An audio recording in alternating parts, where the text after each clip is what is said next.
बहुत समय पहले की बात है। माधोपुर नाम का एक बहुत ही पुराना गांव हुआ करता था। उस गांव में सुशील नाम का एक गरीब मजदूर आदमी अपनी पत्नी मल्लिका और एक 8 साल के बेटे कैलाश के साथ रहा करता था। सुशील बहुत ही ईमानदार और सीधा साधा आदमी था। आप तो जानते ही हो जी, बरसात का मौसम शुरू हो गई है। पिछली बार बरसात के दिन कितने मुश्किल से कटे थे। घर की छत जगह जगह से टूटी हुई है। अगर तुमने इस बार भी कोई इंतजाम नहीं किया तो पहले जैसा हाल हो जाएगा। बारिश का सारा पानी घर में आएगा। तुम सही कहती हो मल्लिका, पिछली बार की बरसात ने हमें बहुत परेशान किया था। इस बार कैसे भी करके छत की मरम्मत जरूर करवानी होगी। मल्लिका, मैं मालिक के पास जा रहा हूँ, वह मेरी मदद जरूर करेंगे। अगर मालिक ने पैसे दे दिए तो मैं कल ही छत की मरम्मत करवा दूंगा। इतना कहकर सुशील अपने मालिक के घर चला जाता है। अरे भाइयों, जल्दी करो जल्दी करो, कुछ ही दिनों में बारिश होने वाली है। तब तक तुम लोगों को ये सारा माल गोदाम के अंदर भी रखवाना है, नहीं तो सारा माल पानी में भीग जाएगा। वैसे भी आजकल हमारी फैक्ट्री घाटे में चल रही है, मैं और रिस्क नहीं ले सकता। जल्दी करो, बहुत काम बचा है। अरे सुशील, बोलो क्या बात है? आज तुम काम पर इतने लेट से आए हो? आज तुम्हें काम नहीं करना है क्या? नहीं देख रहे हो कितना काम बाकी है? मालिक, आप तो जानते ही हो, इस समय घर में एक भी पैसा नहीं है। बरसात शुरू हो गई है, घर की छत जगह जगह से टूट रही है और मैंने छत की मरम्मत नहीं करवाई तो बारिश का सारा पानी घर में आएगा। पिछली बरसात में मैंने अपने घर का सामान अपने पड़ोसी के घर में रख दिया था, लेकिन उसने इस बार सामान रखने से भी मना कर दिया। अगर इस बार छत की मरम्मत नहीं करवाई तो बारिश के कारण घर का सारा सामान खराब हो जाएगा। मालिक, मुझे थोड़े बहुत पैसे दे दीजिए, अगले महीने की तनख्वाह से काट लेना। सुशील, तुम्हें अच्छी तरह से पता है ना, मैंने कभी तुम्हें किसी चीज के लिए मना नहीं किया। मैंने हर समय तुम्हारी मदद की है और तुम यह भी जानते हो कि हमारी फैक्ट्री दिन बर दिन घाटे में जा रही है। इस फैक्ट्री की वजह से मुझे बहुत नुकसान हो गया है, इसलिए मुझे यह फैक्ट्री बंद करनी होगी। तुम भी अपने लिए कहीं और काम की तलाश कर लो। सेठ जी, लेकिन ऐसे में मुझे कहाँ काम मिलेगा? मैं तो आपसे बस थोड़े से पैसे उधार लेने आया था, लेकिन आपने तो मुझसे मेरा रोजगार ही छीन लिया। सुशील, मैं तुम्हारी परेशानी समझता हूँ भाई, लेकिन मैं भी मजबूर हूँ। जब धंधा ही चौपट हो गया तो मैं भी तुम्हें पैसे कहाँ से दूंगा? सुशील, मुझे भी तुम्हारी तरह अपने परिवार की चिंता है। मुझे भी कोई दूसरा काम देखना होगा घर के गुजारे के लिए। बेचारा सुशील दुखी होकर अपने घर लौट जाता है। मल्लिका, मालिक ने पैसे देने से मना कर दिया। इस बरसात में उनका भी हाल हमारे ही तरह है। मालिक ने फैक्ट्री बंद कर दी है, इसलिए मुझे भी काम से निकाल दिया गया है। अब मुझे कोई और काम तलाश करना होगा। यह तो बहुत बुरी खबर है जी। ऐसी बरसात में कहाँ काम मिलेगा? पहले तो छत की चिंता थी, लेकिन अब तो काम भी नहीं रहा। जब काम ही नहीं है तो छत की मरम्मत कैसे होगी? मल्लिका, तुम परेशान मत हो, मैं कल ही जाकर कोई काम ढूंढ लूंगा। अगर ईश्वर ने चाहा तो हम छत की मरम्मत जरूर करवा लेंगे। अगले दिन पूरे माधोपुर गांव में जोरों की गर्जन के साथ भारी वर्षा होने लगती है। सुशील के घर की छत टूटी होने के कारण सुशील के घर की छत से पानी टपकने लगता है। यह देखकर मल्लिका और सुशील काफी परेशान हो जाते हैं। भाग्यवान, मुझे बहुत चिंता हो रही है, कहीं बारिश के कारण हमारी छत टूट ना जाए। अगर इसी तरह रोज बारिश होती रही तो हम इस घर में कैसे रह पाएंगे? मुझे जल्दी कुछ न कुछ करना ही होगा। हाँ जी, आप बिल्कुल सही कह रहे हो। ये देखो, हमारी छत से कितना पानी टपक रहा है। ऐसे तो हमारे घर का सारा सामान खराब हो जाएगा। ठीक है भाग्यवान, मैं काम की तलाश में जा रहा हूँ। लेकिन जी, लेकिन बाहर जोरों से बारिश हो रही है। ऐसे में आप कहाँ जाओगे? मैं क्या करूँ भाग्यवान, और कुछ कर भी नहीं सकता। मुझे जाना ही होगा, नहीं तो हमारा सारा सामान खराब हो जाएगा। ठीक है जी, आप जैसा कहो, लेकिन आप ध्यान से जाइएगा। बाहर बहुत जोरों की बिजली भी कड़क रही है। फिर सुशील भारी वर्षा में छाता लेकर काम की तलाश में बाजार की ओर निकल जाता है। अरे आओ भाई आओ, ताज़ा ताज़ा मछली ले लो, बिल्कुल ही ताज़ा मछली है भाई। 120 रुपए किलो, 120 रुपए किलो। अरे ले लो भाई ले लो। अरे आओ भाई आओ, इससे अच्छा मछली पूरे बाजार में नहीं मिलेगा भाई। अरे ओ मछली वाले भैया, मछली कैसे किलो दे रहे हो भाई? अरे 120 रुपए किलो है भैया, आपको लेना है तो बोलो। अरे नहीं नहीं भैया, मुझे मछली नहीं चाहिए। मुझे बस ये बता दो, तुम्हारे पास कोई मेरे लायक काम है? मैं कर दूंगा भाई, मुझे काम की जरूरत थी। अरे भैया, मैं तुम्हें क्या काम दे सकता हूँ? मैं तो एक साधारण सा गरीब मछली वाला हूँ। मेरा तो खुद का घर का गुजारा बहुत मुश्किल से हो पाता है। मुझे माफ करना भैया, मेरे पास तुम्हें देने लायक कोई काम नहीं है। हाँ, अगर मुझे जरूरत होगी तो मैं आपको जरूर बता दूंगा, लेकिन अभी फिलहाल मेरे पास कोई काम नहीं है। अच्छा ठीक है मछली वाले भैया, कोई बात नहीं। इतना कहकर सुशील आगे बढ़ जाता है। सुशील पूरा दिन काम की तलाश करता है, लेकिन उसे कहीं भी काम नहीं मिलता है। फिर सुशील चाय वाले की दुकान पर जाकर बैठ जाता है। अरे भाइयों, आप लोगों ने सुना? आज अखबार में आया है कि इस बार बहुत जोरों की बारिश होगी, लगभग 1 महीने तक लगातार, और बाढ़ आने का खतरा भी है। अरे भाई, ये कैसी बात कर रहे हो? ईश्वर ना करे ऐसा हो।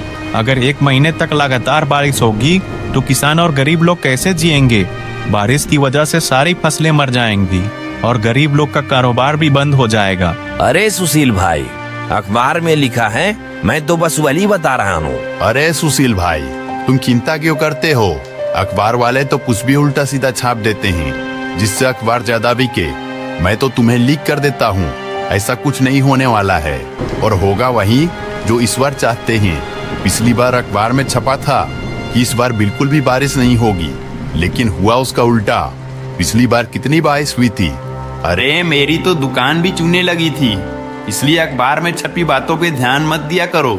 मुझे लगता है तुम सही कह रहे हो, हमें अखबार की बातों पर विश्वास नहीं करना चाहिए, लेकिन हाँ, हमें होशियार रहना चाहिए, ताकि अगर कुछ समस्या आए तो हम तैयार रहें। सुशील को उन दोनों आदमियों की बात अजीब लगती है, इसलिए वह वहाँ से उठकर अपने घर चला जाता है।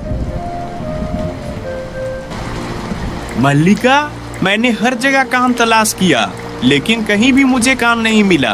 अब तुम ही बताओ, मैं क्या करूं? क्या आप ये क्या कह रहे हो जी?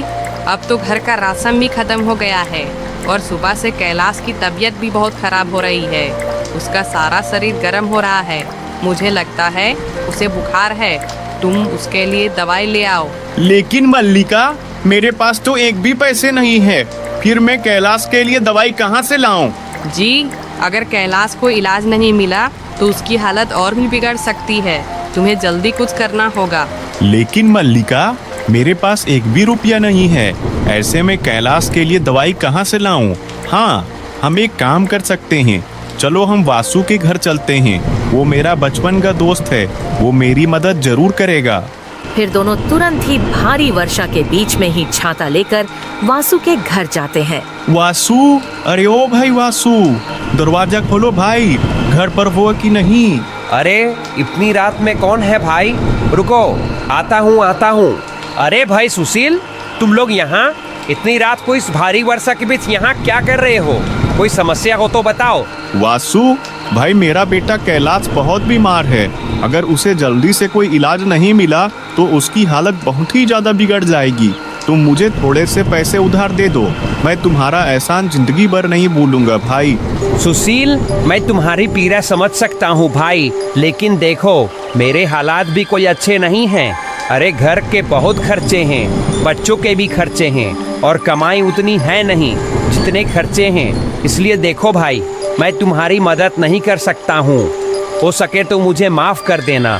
सुशील, अगर मेरे पास पैसे होते तो मैं तुम्हारी मदद जरूर करता। मुझे इस बात का बहुत दुख है कि मैं तुम्हारी इस परेशानी में मदद नहीं कर पा रहा हूँ, लेकिन भाई क्या करूँ, मैं भी मजबूर हूँ। वासु भाई, यह केवल पैसों की बात नहीं है भाई, यह मेरे बेटे के जीवन का सवाल है। तुम वाकई में मेरी इस गंभीर स्थिति में मदद नहीं कर सकते? क्या मेरे बेटे की जिंदगी तुम्हारी दया और सहायता के लायक नहीं? अरे भाई सुशील, तुम ऐसी बात क्यों कर रहे हो भाई? मेरी बातों को समझने की कोशिश करो। मैं सचमुच तुम्हारी मदद करना चाहता हूँ, लेकिन मेरे खुद के हालात इस समय सही नहीं है भाई। मुझे पूरी उम्मीद है कि कोई ना कोई तुम्हारी मदद जरूर करेगा। इतना कहकर वासु अपने घर के अंदर चला जाता है। दोनों पति पत्नी यह सुनकर और भी ज्यादा दुखी हो जाते हैं। कौन था जी दरवाजे पर जो इतनी जोर जोर से किवाड़ पीट रहा था? अरे राधा, वो मेरा भिखारी दोस्त सुशील था। उसका बेटा कैलाश बहुत ही ज्यादा बीमार है। उसके इलाज के लिए उधार पैसे मांगने आया था। मैंने साफ मना कर दिया उधार पैसे देने के लिए। लेकिन सुशील तो आपका बहुत ही अच्छा दोस्त है ना जी। उसने तुम्हारी मुश्किल वक्त में बहुत बार मदद की है, फिर तुमने उन्हें पैसे देने से क्यों मना कर दिया? अरे भाई, मैं कोई दानवीर नहीं हूँ जो किसी की भी मदद करता फिरूं। और रही बात दोस्ती की, दोस्ती केवल मैं तब तक रखता हूँ जब तक मुझे सामने वाले से फायदा होता है। चलो मानो मैंने उसे पैसे उधार दे दिए, लेकिन वो मेरा पैसा लौटाएगा कैसे? अब तो उसकी नौकरी भी चली गई है। मुझे लगता है आपको ऐसा नहीं करना चाहिए था। ईश्वर ना करे उसके बेटे को कुछ हो जाए। अरे तो मैं क्या करूं? मैंने सबका ठेका ले रखा है क्या? अगर हो गया तो हो जाने दो, वो जाने और उसकी पत्नी जाने। अरे मेरे अलावा और भी बहुत लोग हैं, कोई ना कोई उसकी मदद जरूर ही कर देगा। ईश्वर का डर कीजिए जी, मुसीबत आते देर नहीं लगती है। कहीं ऐसा ना हो तुम्हारा यह घमंड तुम्हें ले डूबे। अरे यह सब फालतू की बातें हैं, तुम इन बातों पर ध्यान मत दिया करो। वैसे भी ये कोई घमंड वाली बात नहीं है। अरे भाई, मेरा पैसा है, मैं किसी को दूं या नहीं दूं, मेरी मर्जी। उधर सुशील परेशान बेबस था। उसने सभी जानने वालों से पैसे उधार मांगे, लेकिन किसी ने भी उसे पैसे नहीं दिए। लोगों ने अलग अलग बहाने बनाकर उसकी मदद करने से मना कर दिया। कुछ ने कहा वह खुद भी परेशान है, कुछ ने कहा उनके पास पैसे नहीं है। उसकी स्थिति ऐसी हो गई कि वह सोचने लगा, क्या वास्तव में उसके लिए कोई नहीं है जो उसकी मदद कर सके? तभी कैलाश अपनी माँ से कहता है, माँ, मुझे बहुत ठंड लग रही है माँ। ठंड से मेरा पूरा शरीर कांप रहा है। आप कुछ करते क्यों नहीं जी? बच्चा मरने को तैयार है। अरे मरता है तो मर जाने दो, इसे भी पता चले कि यह गरीब बाप के घर में पैदा हुआ है। मैं थक चुका हूँ लोगों से पैसे उधार मांग मांग कर। कोई पैसे देने को तैयार ही नहीं है। जबरदस्ती छीन के तो नहीं ला सकता ना। ऐसा मत करिए जी, आप एक बार सरपंच जी के पास जाओ, वो हमारी मदद जरूर करेंगे। सरपंच जी से कहना हमारा बच्चा बीमार है, उसे इलाज की सख्त जरूरत है। सुशील तुरंत घबराहट में घर से निकलता है और सरपंच जी के घर पहुंच जाता है और सरपंच जी से कहता है, सरपंच जी, मेरा बच्चा कैलाश बहुत बीमार है, उसे इलाज की सख्त जरूरत है, लेकिन मेरे पास एक भी पैसे नहीं हैं जिससे मैं अपने बेटे का इलाज करवा सकूं। मैंने यार दोस्त रिश्तेदार सभी से पैसे मांगे, लेकिन किसी ने भी मेरी मदद नहीं की। अब एक आप ही हो जो मेरी मदद कर सकते हो। सुशील, तुम्हारी बात सुनकर मुझे बहुत दुख हुआ मेरे भाई। बुरे वक्त में कोई भी किसी की मदद नहीं करता है। यार दोस्त रिश्तेदार केवल उसी वक्त तक साथ रहते हैं जब तक इंसान के पास पैसे होते हैं। गरीबी में सब मुंह मोड़ लेते हैं। लेकिन सुशील, मुझे यह कहते हुए और भी ज्यादा दुख हो रहा है कि मैं तुम्हारी मदद नहीं कर सकता। तुम तो जानते ही हो, इस बार की योजना में अभी तक सरकार ने एक भी रुपया नहीं दिया है। गांव में जो भी छोटा मोटा काम हो रहा है वो सब मैं अपनी ही जेब से करवा रहा हूँ। मेरे ऊपर दुनिया भर का कर्ज हो रहा है। मैं अपने ऊपर और कर्ज नहीं चला सकता सुशील। कोई बात नहीं सरपंच जी, जब अपनों ने ही मदद नहीं की तो फिर तुम कैसे कर सकते हो? अब तो ईश्वर की जो मर्जी है वही होगा। इतना कहकर सुशील दुखी होकर अपने घर की ओर निकल पड़ता है और मन ही मन में सोचने लगता है, आज लोगों ने साबित कर ही दिया कि कोई भी किसी का अपना नहीं होता है। बुरे वक्त में तो कोई भी किसी का साथ नहीं देता है। सुशील यह सोच ही रहा होता है कि तभी उसके सर के ऊपर वाले पेड़ पर जोरों की गर्जन के साथ बिजली गिरती है और उस पेड़ का एक शाखा टूटकर सुशील के सर पर गिर पड़ता है और सुशील वहीं सर पर चोट लगने के कारण बेहोश होकर जमीन पर गिर पड़ता है।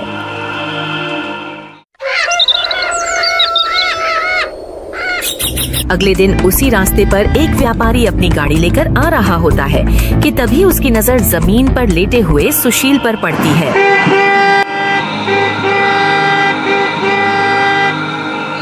अरे भाई, कौन हो तुम और बीच रास्ते पर क्यों लेटे हुए हो?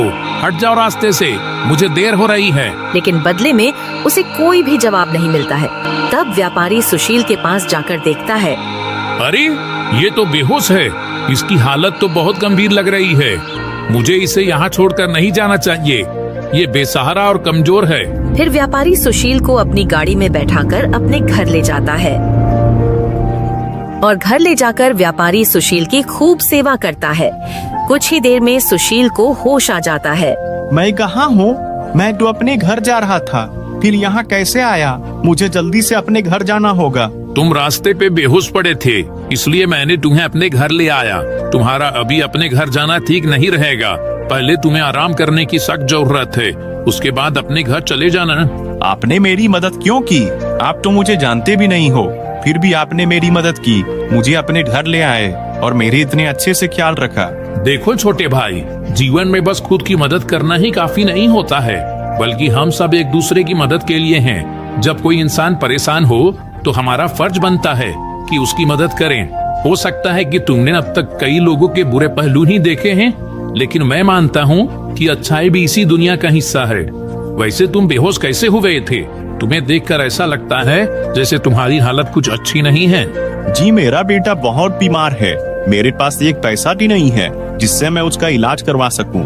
मैंने सभी से अपने बेटे के इलाज के लिए पैसे उधार मांगे, लेकिन किसी ने भी मेरी मदद नहीं की। मैं आखिरी उम्मीद लेकर सरपंच जी के पास गया था, लेकिन उन्होंने भी मुझे पैसे देने से इनकार कर दिया। मैं इसी सोच में डूबा डूबा, साथ ही साथ तेज बारिश भी हो रही थी। तभी मेरे सर के ऊपर वाले पेड़ पर अचानक बिजली गिरी और उसके बाद मुझे कुछ भी याद नहीं है। अब आंख खुली तो आप मेरे सामने हो। अरे छोटे भाई, तुम तो बहुत मुसीबत में लगते हो। अब तो तुम्हारे बेटे की हालत बहुत खराब हो गई होगी। एक काम करो, जल्दी से अपने घर जाओ और अपने बेटे का इलाज करवाओ। वह भला आदमी सुशील को बहुत सारे पैसे देता है। इन पैसों से तुम अपने बेटे का इलाज और अपनी छत को बनवा लेना और बचे हुए पैसों से कोई कारोबार कर लेना। जब कभी तुम्हारे पास पैसे हो जाएं, मुझे आकर लौटा देना। आपका धन्यवाद बड़े भैया, आप मेरे लिए भगवान से कम नहीं हो। मैंने देवी देवताओं का नाम तो सुना जरूर है, लेकिन कभी देखा नहीं था, और आज मैंने देख लिया। मैं आपका एहसान जिंदगी भर नहीं भूलूंगा। अरे ये कोई बड़ा काम नहीं है छोटे भाई। अच्छा, अब तुम जल्दी घर जाओ और अपने बेटे को डॉक्टर को दिखाओ। सुशील जल्दी से अपने घर जाता है। फिर सुशील अपने बेटे कैलाश को डॉक्टर के पास लेकर जाता है और कुछ ही दिनों में उसका बेटा कैलाश ठीक हो जाता है। एक दिन मल्लिका सुशील को कहती है, आपने मुझे बताया नहीं कि आप पैसे कहाँ से लाए थे? मल्लिका, ये पैसे मुझे एक आदमी ने दिए थे। मैं तो उसे जानता भी नहीं कि वो कौन था, लेकिन मेरे लिए किसी भगवान से कम नहीं था। मैंने उससे उसका नाम पूछा, लेकिन उसने मुझे नाम बताने से साफ इनकार कर दिया। मैं उसे जंगल में बेहोशी की हालत में मिला था। उसने मुझे कहा था कि कुछ पैसों से अपने बच्चे का इलाज करवा लेना और बचे हुए पैसों से कारोबार कर लेना। आप सही कहते हो, वो आदमी किसी भगवान से कम नहीं था। मल्लिका, अभी मेरे पास बहुत पैसे बचे हुए हैं। मैं सोच रहा हूँ कि इन पैसों से कोई काम शुरू कर लेता हूँ, लेकिन मेरे समझ नहीं आ रहा है कि मैं क्या काम शुरू करूँ। मैं तो कहती हूँ हम एक फल का दुकान खोल लेते हैं। मैं खेत में फल उगाऊंगी, आप बाजार ले जाकर बेचना। तुम सही कहती हो मल्लिका, हम एक फल का दुकान खोल लेते हैं।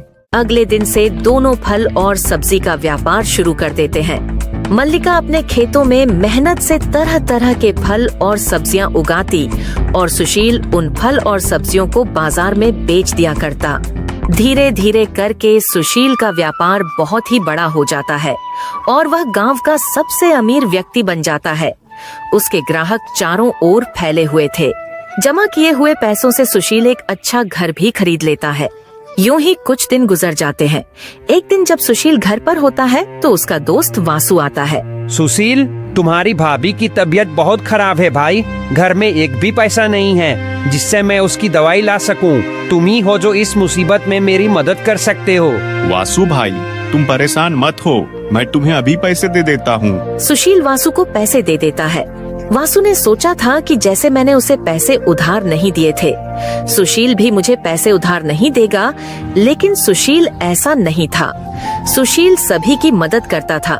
यह सब देखकर वासु को अपनी गलती का एहसास होता है और वह सुशील से कहता है, आज मुझे सच्ची दोस्ती की ताकत का एहसास हुआ मेरे भाई। जब तुम्हारी आर्थिक स्थिति कमजोर थी, मैंने तुम्हारे सामने अपने पैसे का दिखावा किया और तुम्हारे हालात का मजाक बनाया। मेरे घमंड और अहंकार ने मुझे अंधा कर दिया था कि मैंने तुम्हारी मदद करने से इनकार कर दिया।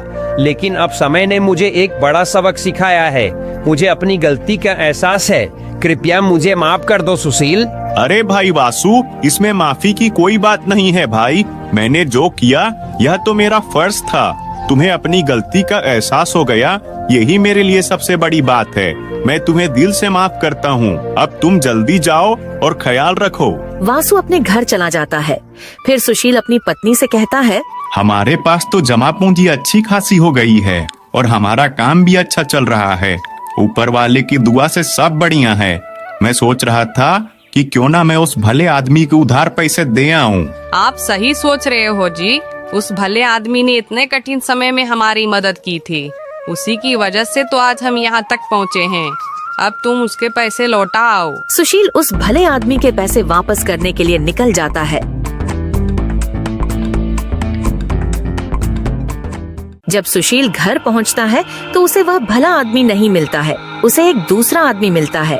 अरे भाई, यहाँ पर पहले एक आदमी रहता था, मुझे उसी से मिलना है। कौन आदमी? नाम क्या है उसका? उसका नाम तो मुझे नहीं पता, लेकिन वो थोड़ा हट्टा कट्टा और दयालु स्वभाव का आदमी था। अरे भाई, यहाँ ऐसा कोई आदमी नहीं रहता है। पिछले 30 साल से तो इस घर में मैं ही रहता हूँ। अरे दादा, मुझे पूरा याद है। वो आदमी मुझे इसी घर में लेकर आया था। मैं इस घर में लगभग 5 घंटे रुका था। अरे क्यों फिजूल की बातें करके मेरा समय खराब कर रहे हो?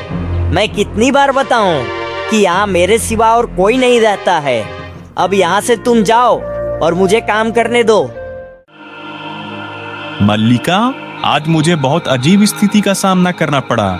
उस घर में जहाँ वह भला आदमी मुझे लेकर गया था ना, वहाँ मुझे वो आदमी नहीं मिला, बल्कि मुझे एक बिल्कुल ही अलग व्यक्ति मिला। उसने कहा कि वह उस घर में लगभग 30 साल से रहता है और उसके अलावा वहाँ और कोई नहीं रहता है। क्या आप पूरी यकीन के साथ कह सकते हो वो भला आदमी तुम्हें उसी घर में लेकर गया था? अरे हाँ, मुझे पूरी तरह से यकीन है। उस घर की पहचान मेरे दिमाग में गहरी बैठी हुई है। वो मुझे उसी घर में ले गया था और मैं वहाँ करीब 5 घंटे तक रुका था। लेकिन आज जब मैं उस घर में जाकर उस आदमी को खोजने लगा तो मुझे एक अलग ही व्यक्ति मिला। उसने बहुत ही जोर देकर कहा कि वह उस घर में लगभग 30 साल से रह रहा है और उसके अलावा वहाँ कोई नहीं रहता है। जी, मुझे लगता है कि ईश्वर ने हमारी मदद एक रहस्यमय तरीके से की है। तुम्हारी ईमानदारी और अच्छाई की वजह से ही हमें वह मदद मिली थी। तो आप लोगों ने देखा दोस्तों, सुशील की तरह जो व्यक्ति दूसरों की मदद करता है, उसे ऊपर वाला भी किसी न किसी रूप में हमेशा साथ देता है। कहानी पसंद आई तो वीडियो को लाइक और आप सभी के चैनल पंछी कहानी को सब्सक्राइब करना ना भूले। धन्यवाद।